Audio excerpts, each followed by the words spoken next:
Dance రావు direct. ఏమైంది ఎడున్నావు? Ready అలేదా? అదో సిగ్గుపడుతున్నావు. ఎట్లా సిగ్గుపడుతుంది చూడు.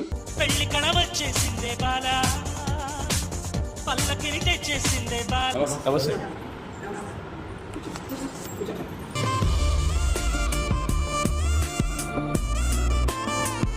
మమ్మల్ని మాకు ఎక్కువ సపోర్ట్ చేసేది మా దాంట్లో ఇమ్రాన్ ఖాన్ అనేసి యూట్యూబర్. ఆయన సపోర్ట్ బాగుంటుంది. ఆయన ఇంట్రెస్ట్ మీద నేను కూడా దీంట్లోకి వచ్చేసి.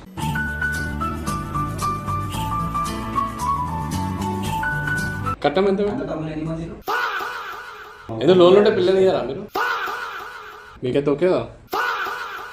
అమ్మాయి వస్తుంది అనుకుంటే వాళ్ళ అమ్మ వస్తుంది. ముందు అబద్ధాలు ఆడినా పెళ్లి చేయమన్నారు కదా. చికెన్ చేయడానికి వస్తుందా ఉంటా? పిల్లతో కట్నం కావాలి.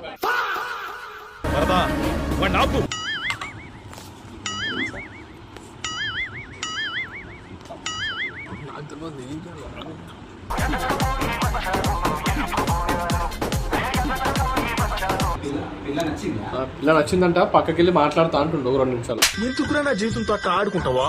సుఖం లేదు, సంతోషం లేదు. శ్యామన్న తన పెళ్లి గురించి చాలా సిగ్గుపడుతుంటే విజయన్న తనని ఒప్పించి అమ్మాయి వాళ్ళ ఇంటికి తీసుకెళ్లాడు. అమ్మాయి పేరు అర్పిత అని, ఆమె బీకామ్ చదువుతోందని పరిచయం చేసుకుంటారు. పెళ్లి చూపుల సమయంలో కట్నం గురించి, శ్యామన్న చేసే యూట్యూబ్ గురించి, అతని సంపాదన గురించి ఇరు కుటుంబాల మధ్య ఆసక్తికరమైన చర్చ జరిగింది. శ్యామన్న నెలకు సుమారు ₹1,00,000 వరకు సంపాదిస్తాడని, మణికొండలో సొంత ఇల్లు కూడా ఉందని తన వివరాలను తెలియజేశాడు. అమ్మాయి అర్పితకు శ్యామన్న చేసే వీడియోలు మొదటి నుంచే ఇష్టమని, ఆమె అతన్ని గుర్తుపట్టిందని తెలిసింది. శ్యామన్న మరియు అర్పిత కొంతసేపు ఏకాంతంగా మాట్లాడుకుని ఒకరినొకరు అర్థం చేసుకోవడానికి ప్రయత్నించారు. ఆ సమయంలో శ్యామన్న సిగ్గుపడుతుంటే విజయన్న మధ్యలో జోకులు వేస్తూ వాతావరణాన్ని సందడిగా మార్చాడు. అర్పిత ఒక పాట కూడా పాడింది, అందరినీ ఆకట్టుకుంది. చివరగా అమ్మాయి నచ్చినట్లు శ్యామన్న చెబుతాడు. కానీ తుది నిర్ణయం ఇంటికి వెళ్ళాక అమ్మతో మాట్లాడిన తర్వాతే చెబుతానని అన్నాడు. ఈ పెళ్లి చూపుల తంతు అంతా యూట్యూబ్ లో పెట్టడానికి అమ్మాయి కుటుంబం కూడా అంగీకరించింది. మొత్తానికి పూర్తి వీడియో చాలా ఫన్నీగా అండ్ సూపర్ గా ఉంది. పూర్తి వీడియో పరేషాన్ శ్యామ్ విజయ్ ఛానల్లో ఉంది, చూడండి.